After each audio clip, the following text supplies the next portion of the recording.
এই মুহূর্তে পশ্চিমবঙ্গের রাজনীতি, সমাজনীতি, অর্থনীতি কোন দিকে বইছে তার ব্যাখ্যা আমি দেবো না। ব্যাখ্যা দেবেন বিশিষ্ট আইনজীবী বিকাশ রঞ্জন ভট্টাচার্য, তার সঙ্গে কথা বলবো। বিকাশ দা, এই মুহূর্তে পশ্চিমবঙ্গের খুব বার্নিং ইস্যু, সেটা হচ্ছে শাহজাহান শেখ, তার ছেলে যে সাক্ষী ভোলা ঘোষ আক্রান্ত, আহত, তার ছেলে এবং ড্রাইভার মারা গেছে অ্যাক্সিডেন্টে। বলছে জেল থেকে অপারেট হতো। যদিও আজকে বিধানসভাতে এসেছিলেন বিধায়ক সুকুমার মাহাতো, বলছে তদন্ত চলছে, এখন কিছু বলতে পারবো না। আপনার কি মনে হয়? এটা সম্পূর্ণ পরিকল্পিত। যে ঘটনা ঘটেছে, যতটুকু বিবরণ আমরা বিভিন্ন জায়গা থেকে পাচ্ছি, সেটা হচ্ছে যে সাক্ষীকে মেরে ফেলা, তাকে খুন করা, যাতে ভবিষ্যতে অনেক গোপন তথ্য লোপাট হয়।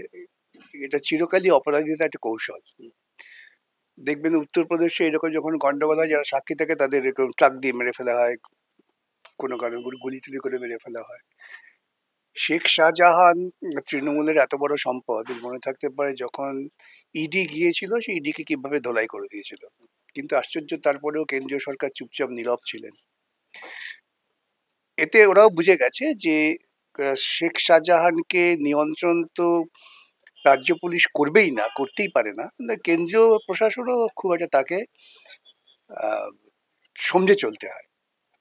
এবং যখন ট্রায়াল শুরু হয়ে গেছে, যে ভদ্রলোক সাক্ষী দিতে যাচ্ছিলেন তাকেই মেরে ফেলার পরিকল্পনা আছে। এর থেকে নক্কারজনক আইন শৃঙ্খলাহীনতার ঘটনা হতে পারে না, বিশেষ করে পশ্চিমবঙ্গের মাটিতে। মানে আপনি বলছেন প্রি প্ল্যান? আমার বক্তব্য এটা প্রি প্ল্যান্ড। 2024-এর 5ই জানুয়ারি ঠিক বলছেন, ইডি যখন যায় এখানে কার্যত সরবেরিয়াতে লাট খাইয়ে দিয়েছিল। তারপর তাকে ধরার জন্য ডিজি খোদ হাজির হয় ফেব্রুয়ারি মাসের মাঝামাঝি করে, সম্ভবত 14-15 বা এরকম 17-18 তারিখে তাকে মাঝ কলাগাছির নদী রায়মঙ্গলের মাঝখানে পাওয়া গেছে। এ তো পরিকল্পিতভাবে মনে হচ্ছে, আপনি বলেছেন বহুবার যে এ তো নাটক। সে বসে আছে হেফাজতে, কাস্টডিতে, সে সন্দেশকারী হাওয়া বাতাস ঘোরাচ্ছে। এতে বিস্মিত হওয়ার কি আছে? পুলিশ প্রশাসন এবং রাজ্যে ক্ষমতাশীল দল যদি তাকে এইভাবে মদত দেয়, তো সে তো করবেই। এতে বিস্মিত হওয়ার কিছু নেই। এবং গোটা রাজ্যে যে কথাটা কেউ স্বীকার করতে চাইছেন না, স্বীকার নাই বা করুন, 2011 সালের পর থেকে কোনো নির্বাচন কিন্তু নির্বাচন হয়নি। যেটা হয়েছে সম্পূর্ণ দখলদারি। এবং এই দখলদারি কোনো চালিয়েছেন কেন? অনুব্রতের মতো লোক, এর মতো লোক। দেখলেন না অনুব্রত এরকম পুলিশের একেবারে কি বলবো, ওই সময় অশ্রাব্য কথা বলে গেলেন, তারপরে তাকে সম্মান জানিয়ে পুলিশ প্রোটেকশন দিয়ে নিয়ে যায়। এবং এ রাজ্যে যারা যারা দুর্নীতি করছেন তারা তাই তৃণমূলের সম্পদ, যারা যারা গুন্ডামি করছেন তারা তাই তৃণমূলের সম্পদ। সেই যে সম্পদকে টিকিয়ে রাখার জন্য প্রশাসনকে ব্যবহার করা, এটা 2011 সালের পর থেকে তৃণমূল যা দেখিয়েছে, মোটামুটি পরবর্তীকালে মোদী সরকার সেটাকে অনুসরণ করছে। ঠিক আছে, আমরা চম্বলের কথা শুনেছি, চম্বলের ডাকু উদ্ধারের গল্প শুনেছি, ফুলন দেবীর ইতিহাস আলোচনা চাইছি না। আপনার মনে হয় পশ্চিমবঙ্গ চম্বলের মতো অবস্থা হয়েছে? কিন্তু চম্বল তো একটা চিরকালই পরিচিত জায়গা, যেখানে এরকম দস্যুবৃত্তি হতো ভৌগোলিক কারণে এবং সামাজিক কারণে। কিন্তু পশ্চিমবঙ্গ তা ছিল না। পশ্চিমবঙ্গ চিরকালই ছিল মেধার জায়গা। পশ্চিমবঙ্গকে লোকে চিনতো কেন? পশ্চিমবঙ্গে চিনতো, শ্রদ্ধা করতো, যে পশ্চিমবঙ্গের একটা ধারাবাহিক সাংস্কৃতিক ঐতিহ্য আছে। এবং সেই ঐতিহ্যের ফলে মানুষ এখানে পরস্পর পরস্পরের সঙ্গে গলা মিলিয়ে বসবাস করে, যার যেই মতবাদ হোক না কেন। কিন্তু সেই জিনিসটাকে তো পাল্টে দেখালো 2011 পর থেকে। সুতরাং আমি চম্বলের সঙ্গে পশ্চিমবঙ্গের তুলনা করবো না, আমি বলবো পশ্চিমবঙ্গের অবনয়নটা আরো মারাত্মক, যেটা সংস্কৃতির দিক থেকে হয়েছে। যখন সংস্কৃতির কথা বললেন, তো স্বাভাবিকভাবে বন্দে মাতরমের কথা উঠে আসবে। আপনি পার্লামেন্টে ছিলেন, সেখানে সদনে দাঁড়িয়ে লোকসভায় তিনি বঙ্কিম দা বলেছেন প্রধানমন্ত্রী নরেন্দ্র মোদী, এবং যা নিয়ে গোটা দেশ তোলপাড়, বামপন্থীরা তোলপাড়, সবাই তোলপাড়। বন্দে মাতরম যিনি স্রষ্টা, তিনি বঙ্কিম দা হতে পারেন না, বঙ্কিম বাবু হতে পারে, বা বঙ্কিমচন্দ্র চট্টোপাধ্যায় মহাপুরুষ হতে পারে। না, দেখুন, আমরা দাদা কাকে বলি? আপনি আমাকে দাদা বলতে পারেন, আমি আপনাকে দাদা বলতে পারি, আমাদের মধ্যে পরিচয় আছে, আলাপ আছে। বয়সের পার্থক্য থাকলেও সেটা কোনো সমস্যা নয়। কিন্তু একজন প্রথিতযশা সাহিত্যিক, প্রথিতযশা বাঙালি, বাঙালি নবজাগরণের ক্ষেত্রে তার একটা গুরুত্বপূর্ণ ভূমিকা, তিনি বহুদিন আগে প্রয়াত হয়েছেন। তাঁকে উল্লেখ করতে গেলে পরে সংসদের বুকে দাঁড়িয়ে, ভারতবর্ষের সংসদ, সে প্রধানমন্ত্রী যদি এই ধরনের কথা বলেন, এটা প্রধানমন্ত্রীর নিম্ন রুচির প্রকাশ, আর কিছু না। তার মানে তো বঙ্কিমচন্দ্র চট্টোপাধ্যায় সম্পর্কে তো ধারণা কম তার মানে। জানেনই না, ধারণা কম মানে? বিজেপির যারা কেন্দ্রীয় নেতৃত্বে আছেন অধিকাংশই ভারতবর্ষের ইতিহাস জানেন না। তারা শুধু জানেন কি করে ধর্মীয় আবেগ, ধর্মীয় উত্তেজনা সৃষ্টি করতে হয়। এই যে আজকে ধরুন 150 বছর পরে এই যে বন্দে মাতরম নিয়ে আলোচনা পার্লামেন্টে কোনো প্রয়োজন ছিল?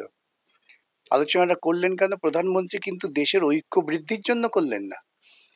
তিনি আলোচনাটা করলেন যাতে বিভাজনের সূত্রটা থাকে। এবং ভারতবর্ষের বুকে, স্বাধীন ভারতবর্ষে নেহরুর অনেক সমালোচনা আমরা করতে পারি, কিন্তু তিনি একমাত্র ধর্মনিরপেক্ষ এবং বিজ্ঞান মনস্ক প্রধানমন্ত্রী ছিলেন। বিজ্ঞান মনস্কতাকে তিনি প্রশাসনে ব্যবহার করতে চেয়েছেন।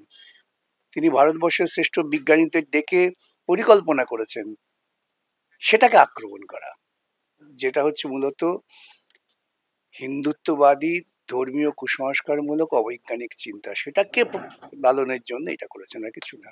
আমি বঙ্কিমবাবু থেকে একটু সরে যাই। প্রয়াত দ্বিজেন মুখোপাধ্যায় তিনি হাঁটতে হাঁটতে ভোট দিয়েছেন। হ্যাঁ। এই তো দুর্ভাগ্য, বলছি না, এই ধরনের এই সমস্ত, আসলে কি হয় জানেন তো, পৃথিবীর ইতিহাসে দেখা গেছে যে ব্যবস্থাকে ব্যবহার করে ফ্যাসিবাদীরা ক্ষমতায় আসেন, তারা ক্ষমতায় গিয়ে সেই ব্যবস্থা থেকে ভেঙে ফেলতে চান। যে সিঁড়ি দিয়ে আপনি উপরে উঠলেন, দেখলেন এই সিঁড়ি দিয়ে তো পরবর্তী লোক উঠতে পারে, অতএব সিঁড়িটাকেই সরিয়ে দাও, আমি ওপর থেকে চালাবো। এটা পুরনো ফ্যাসিবাদী কায়দা, সেটাকে ভারতবর্ষে এই বিভিন্ন দক্ষিণপন্থী রাজনৈতিক দলরা ব্যবহার করছে। এই রাজ্যে বলুন মমতা, বা দেশে মোদী যেভাবে নির্বাচন কমিশনকে কলুষিত করছেন, সেটা থেকে এইটাই প্রমাণ হয়। বাংলায় এই মতো উত্তপ্ত, সেটা ছিল বাবরি মসজিদকে ঘিরে। 1992 সালে জ্যোতি বসু ছিলেন বলে পশ্চিমবঙ্গে দাঙ্গা হয়নি। বিভিন্ন নরসিংহ প্রধানমন্ত্রী তখন। গোটা বাংলা কার্যত ঐক্যের বাতাবরণ ছিল, সেখানে কঠোর হাতে ধরেছিলেন। হঠাৎ করে রাজনীতির ভাগীরথী জলে তিনি নিজেকে উজ্জীবিত করতে চাইছেন। হুমায়ুন কবি নাম করেই বলছি, আপনিও বলেছেন আরেকবার, বাবরি মসজিদ, টাকা আসছে, অডেল। আরএসএস এর পক্ষে জমি পাওয়া খুব কঠিন ছিল পশ্চিমবঙ্গে, কেন বাংলার একটা ঐতিহ্য আছে। আমি বলছি না যে সিপিএম এর কোনো কৃতিত্ব, কিন্তু বাংলার একটা স্বাভাবিক ঐতিহ্য আছে এবং বামপন্থীরা সেই ঐতিহ্যটাকে বহন করে। সেজন্যই তারা কায়দা করে একটা শিখণ্ডী খাড়া করার চেষ্টা করেছিল। মমতা হচ্ছে সেই শিখণ্ডী। যে আপনি দেখেন মমতা ক্ষমতায় এসেই যে কাজগুলো করেছেন, যদি আপনারা বিশ্লেষণ করেন একেবারে যুক্তিসঙ্গত দৃষ্টিকোণ নেই, দেখবেন তিনি ক্ষমতায় এসে চালু করলেন কি ইমাম ভাতা। যে ইমাম ভাতা চালু করলেন, সঙ্গে সঙ্গে কি দাঁড়ায়? যারা বৃহত্তর জনগোষ্ঠীর ভিন্ন ধর্মে বিশ্বাস করে তাদের মনের মধ্যে একটা ক্ষোভ, এবং ইমাম ভাতা আইনত সেটা হাইকোর্ট বাতিল করে দেওয়া সত্ত্বেও তিনি ঘুরপথে টাকা দিচ্ছেন, এবং সেটাকে শান্ত করার জন্য পুজোয় টাকা, ক্লাবগুলোকে টাকা, পুরোহিতদের ভাতা, এবং চলতে চলতে এমন জায়গায় চলে গেছেন যে ভারতবর্ষের বুকে বিজেপি করার সাহস পায়নি। এই রাজ্যে মমতা করলেন কি, টাকা দিয়ে মন্দির। তিনি গেছেন উত্তরবঙ্গে বিপর্যস্ত মানুষকে তার পাশে দাঁড়াবার জন্য, সাহায্য করবার জন্য, সেখানে কি বললাম, মহাকালের মন্দির করে দেবো। না, ম্যানগ্রোভ বলেছে, ম্যানগ্রোভ লাগাবো উত্তরবঙ্গে, ম্যানগ্রোভ।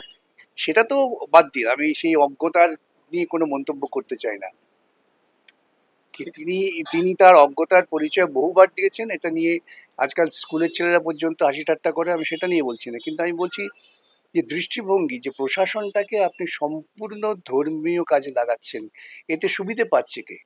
এতে সুবিধে পাচ্ছে ধর্মীয় মৌলবাদীরা, হিন্দু মৌলবাদীরা লাফাচ্ছে। বিজেপি এত লম্বা চড়া লফ করছে কেন পশ্চিমবঙ্গে? যে তিনি জানি আমাদের যে কাজ, সেই কাজটা মমতা করে দিচ্ছে। এবং সেটাকে টিকিয়ে রাখার জন্য 2026-এর আগে বামপন্থীরা মোটামুটি দাপাদাপি করছে। এই হুমায়ুন কবির একবার তৃণমূল থেকে বিজেপি গিয়েছিল, বিজেপি থেকে আবার তৃণমূল হয়েছে, তার মানে ওদের ভেতরে যোগাযোগটা স্পষ্ট। তাকে দিয়ে এই বাবরি মসজিদের জাগরটা তুলে দিলেন। এখন তো দেখা যাচ্ছে জমি টমি কারা দিয়েছেন, কোত্থেকে দিয়েছেন। ঠিক আছে, এটা একটা প্রশ্ন যে এই দৃষ্টিকোণের কথা বললেন। এই আপনি ভালো বলতে পারবেন, আপনি প্রাজ্ঞ আইনজীবী, আপনি রাজ্যসভায় আছেন। এই দৃষ্টিকোণ থেকে যদি আপনি বিচার করে দেখেন বা আপনার ভাবনাতে, যে তৃণমূল কংগ্রেস এবং বিজেপি এই বাইনারিটা ঘুমিয়েছে বাবরি মসজিদ ইস্যু, মনে হয়? বটেই তো, হিন্দু মৌলবাদকে চাগার দিতে হবে।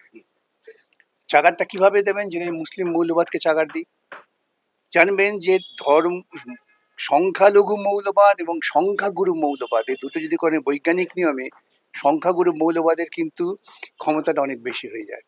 আজকে তিনি এখানে বাবরি মসজিদ করালেন, পাশে রাম মন্দির, হনুমান মন্দির হবে, তবে 1,00,000 কণ্ঠে গীতা পাঠ হবে এবং কলকাতার বুকে ব্রিগেডে একজন প্যাটিস বিক্রিয়া করছেন, তার উপরে হামলা হবে, যা জীবনে কলকাতার মানুষ কল্পনা করতে পারতেন না। এই জায়গায় নিয়ে যাওয়া হয়েছে। 1,00,000 কণ্ঠে কোরআন পাঠ হবে বলেছে। হ্যাঁ, হবে। আপনি গীতা পড়লে ওরা কোরআন পড়বে। যারা গীতা পড়তে গিয়েছিলেন, ক্ষমা করবেন আমাকে, অধিকাংশ লোক গীতার মর্ম জানেন না, এবং যারা আগামী দিনে কোরআন পড়তে যাবে অধিকাংশ লোক কোরআন কি জানেন না। মৌলবীরা যা বলবেন, আর ওখানে কয়েকজন গেরুয়া সন্ন্যাসী যা বলছে সেটাকেই তারা গীতা মনে করছেন, এবং যখন কোরআন পাঠাবে তখন সেখানেই তারা কোরআন মনে করবেন। আমি শেষ করবো একটা প্রশ্ন দিয়ে, যেটা খুব প্রাসঙ্গিক এই মুহূর্তে পশ্চিমবঙ্গের ক্ষেত্রে, বাংলা বাঁচাও যাত্রা। যদিও তৃণমূল কংগ্রেস বিজেপি তারা বলছে যাত্রাটা কি আবার, নট্য কোম্পানি যাত্রা নাকি? এর ব্যাখ্যা আপনি দিতে পারবেন যে বাংলা বাঁচাও যাত্রা বামপন্থীদেরকে কতটা উজ্জীবিত করবে? কারণ মুর্শিদাবাদ অলরেডি কভার করেছে, তুফানগঞ্জ থেকে শুরু হয়েছে, এবারে নির্বাচনে বামপন্থীতে যে মনোভাব, যে ভাব, আবেগ দেখছি বা মেজাজ দেখছি, এই বাংলা বাঁচাও যাত্রা থেকে কতটা উত্তরণের পথ খুঁজতে পারে? দেখুন, আমি আবারও বলি, আমি ধারাবাহিক বলে আসছি যে আমাদের লক্ষ্য শুধুমাত্র কোনো একটা নির্বাচনে জিতলাম কি হারলাম বড় কথা না, আমাদের কাছে অনেক বড় লক্ষ্য। প্রথম কথা, মানুষের মধ্যে ঐক্য টিকিয়ে রাখা এবং মানুষকে বিজ্ঞান মনস্ক করে তোলা। আমি বলছি না সবাইকে সিপিআইএম হতে হবে, কোনো দরকার নেই, কিন্তু প্রশ্নহীন আনুগত্য চলবে না। প্রশ্ন করুন প্রতিটা ব্যাপারে। আজকে এই যে বাংলা যাত্রা নাম হয়েছে বাংলা বাঁচাও যাত্রা, প্রকৃতপক্ষে তার বাংলা পুনরুজ্জীবন যাত্রা।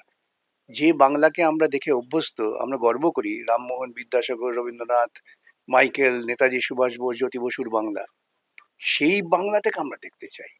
বিরোধী রাজনীতির আগেও ছিল, সিদ্ধার্থ শঙ্কর রায়ের সঙ্গে কি আমাদের রাজনৈতিক বিরোধিতা ছিল না? কিন্তু তার মধ্যে একটা পারস্পরিক ব্যক্তিগত স্তরে একটা সৌজন্যবোধ ছিল। আমি তো বলি, আমাকে পেশা থেকে যখন মেয়রের প্রার্থী করা হচ্ছে, সিদ্ধার্থবাবু নিজে বললেন, না আমি এটা হতে দেবো না, বুদ্ধর সঙ্গে কথা বলবো, যে তোমার মতো একটা আইনজীবীকে এখান থেকে সরিয়ে নেবে কেন। এটা কি উনি জানেন ওর বিরুদ্ধে আমরা লড়াই করছি? উনি জানেন না বুদ্ধদা ওর বিরুদ্ধে লড়াই করছে? কিন্তু এই বাংলার সামগ্রিক দিক ভেবে তো তিনি সে কথাটা বলেছেন, এত কিছু না। সেই সমস্ত সৌজন্য, রাজনৈতিক সৌজন্যবোধ, ভদ্রতাবোধ, রুচিবোধ মমতা ক্ষমতা আসার পর থেকে উঠে গেছে। শেষ করে দিই, সেটা হচ্ছে পশ্চিমবঙ্গে বাংলা বাঁচাও যাত্রা নিয়েই আমার আরেকটা প্রশ্ন দিয়ে শেষ করবো। বামপন্থীর ভবিষ্যৎ কি এই মুহূর্তে? বামপন্থাই একমাত্র ভবিষ্যৎ। ভারতবর্ষ বা পশ্চিমবঙ্গ তো বটেই, তাদের একমাত্র ভবিষ্যৎ হচ্ছে বামপন্থীরা।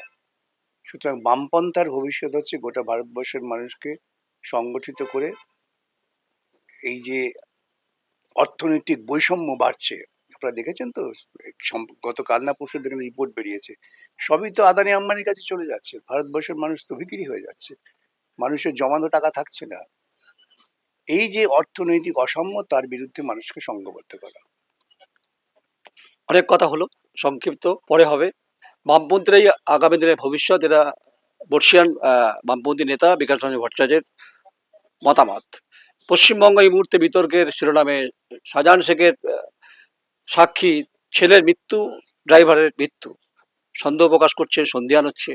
আর পশ্চিমবঙ্গে 92-এর পর বাবরি মসজিদ, যা পলিটিক্যালি বাইনারি ঘুমানোর চেষ্টা চলছে, অভিযোগ করছেন যে তৃণমূল কংগ্রেস এবং বিজেপি পশ্চিমবঙ্গের মাটিকে কলুষিত করতে চাইছে।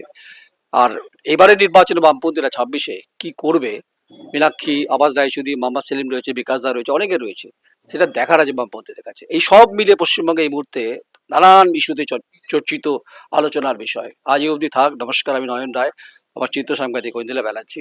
নমস্কার, কলকাতা।